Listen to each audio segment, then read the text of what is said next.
Class 10th, the main course reader book, First Flight, Chapter 1, A Letter to God by G L Futens.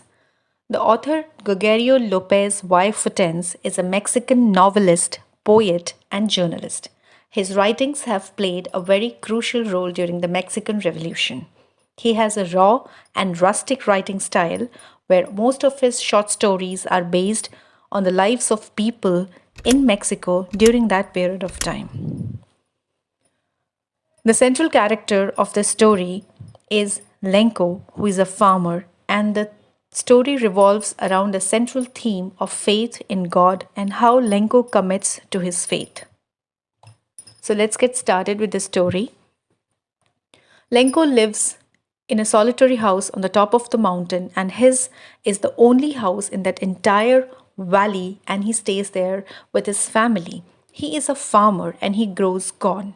So, from the top of his house over the mountain, he can see his extensive cornfields, which are right now flowering and they are promising a very good harvest for this season. All that he needed was a good shower or little rainfall so that his flowering corn could now ripen and give him a good corn harvest.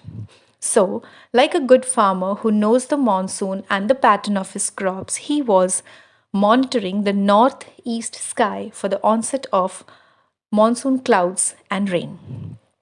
And that day, he was really expecting, and he told his wife that they were going to get some water, they were going to get some rain, and he was very affirmative of that.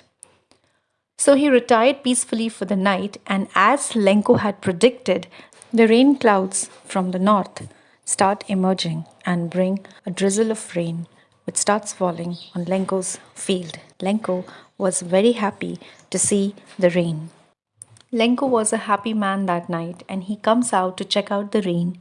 He compares the raindrop to money and he visualizes the larger one as the 10 cents and the smaller drops as the 5 cents because he knew the better the rain, the better the crop, the better the harvest, the more money he will get. So he was a happy man and he was watching the rain with a satisfied expression and he knew that his crop was going to flourish with this curtain of rain that was draping his crop field right now. But his joy did not last very long, and suddenly the direction of winds changed. The rainfall got converted into a violent hailstorm, and big, large hailstones start falling. Soon, the entire cornfield was covered with large hailstones, referred to as frozen pearls in this story as a form of a metaphor. Lenko knew that this was bad for his crop. This was dangerous and harmful. He hoped that it would pass quickly, but it didn't. An hour long of the hailstorm covered the cornfield completely with white frozen pearls of hail. It felt as if the field was covered with white salt. The entire corn was completely destroyed. There was not even a single flower on the plant. Lenko was filled with sadness. He knew that this was a massive destruction. Even an infection with locust could have saved little bit of his crop, but this hailstorm destroyed it completely. That night was a sorrowful one. He knew that the entire year of hard work that he had put into his crop was wasted and he and his family were going to go hungry and starve for the entire year. His heart was filled with sorrow, and the person who lived alone in that solitary valley knew that nobody could help him except a help from the God. He knew in his heart and he had faith that nobody goes hungry and nobody dies of hunger. So he knew that there will be some kind of help, and that help was only and only expected from God.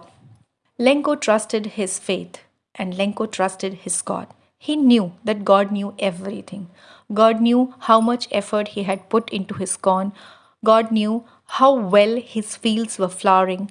God knew that he needed a little shower, not a hailstorm. God knew that this destruction was massive.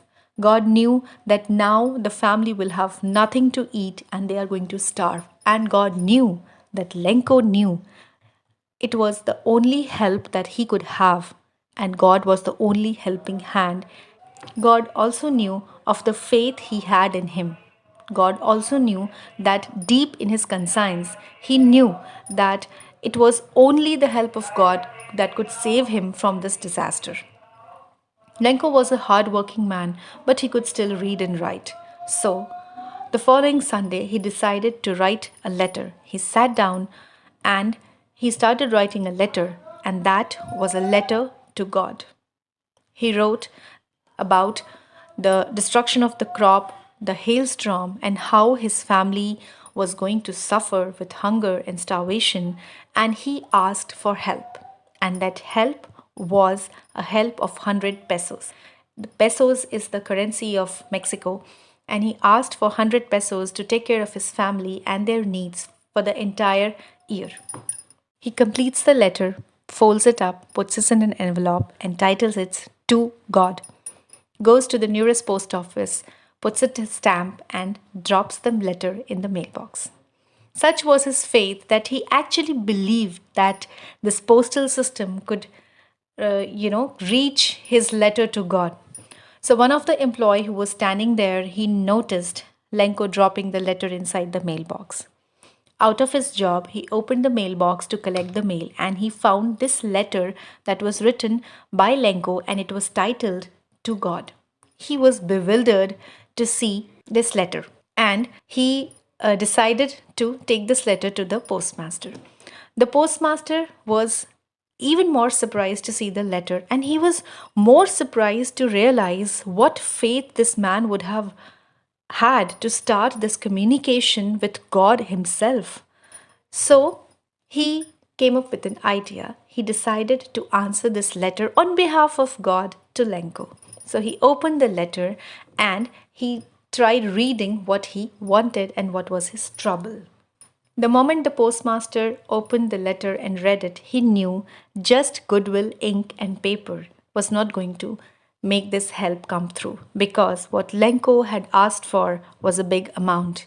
Lenko had asked for 100 pesos to save his family from starvation, and the postmaster knew he could not arrange that amount himself. So he decided to make a collection out of charity and he asked his co workers to put in some money to help the poor farmer. He himself put a great part of his salary, and in this way, they started putting up this charity collection for Lenko. But since the amount was a little large for the postmaster to collect, he managed to collect a little more than half of the money. So he collected that money and it puts it inside an envelope and signs it God. The next Sunday, Lenko, as a part of his plan, comes to receive the reply, and he was very confident that he will receive a reply from God.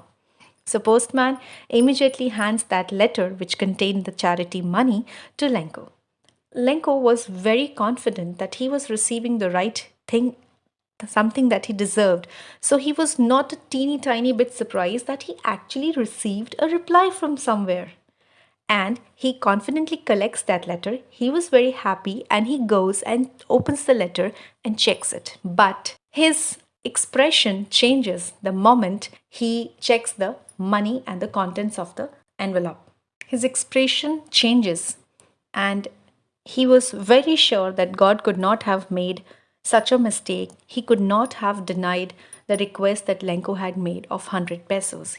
That was the extent of his faith and his commitment to God. So immediately Lenko goes to the writing station and he asks for a paper and he starts writing a reply. He was frowning and his brows were wrinkling and he started writing his expressions and ideas on the letter. He completed the letter and put the letter in the mailbox. The postmaster was very, very excited and going and checking because he was expecting a thank you note in response to the help that he had created in the name of God.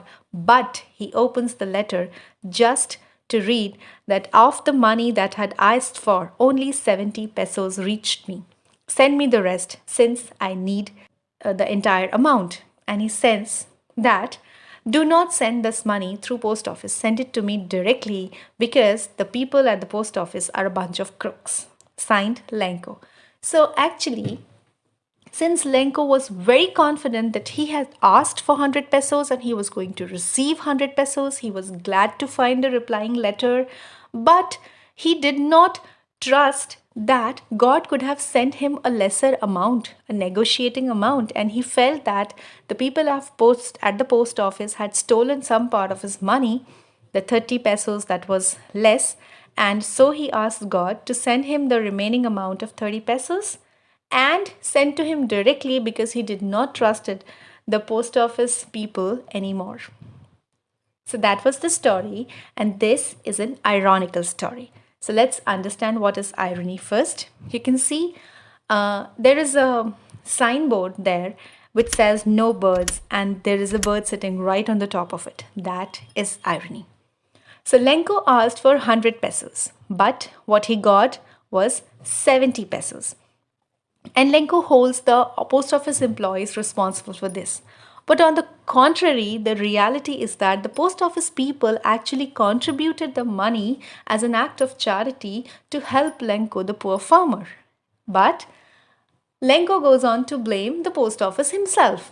Okay, so that is the irony that is created in the story.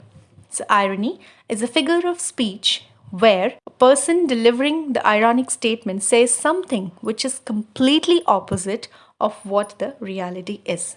There are three types of irony: verbal irony, situational irony, and dramatic irony.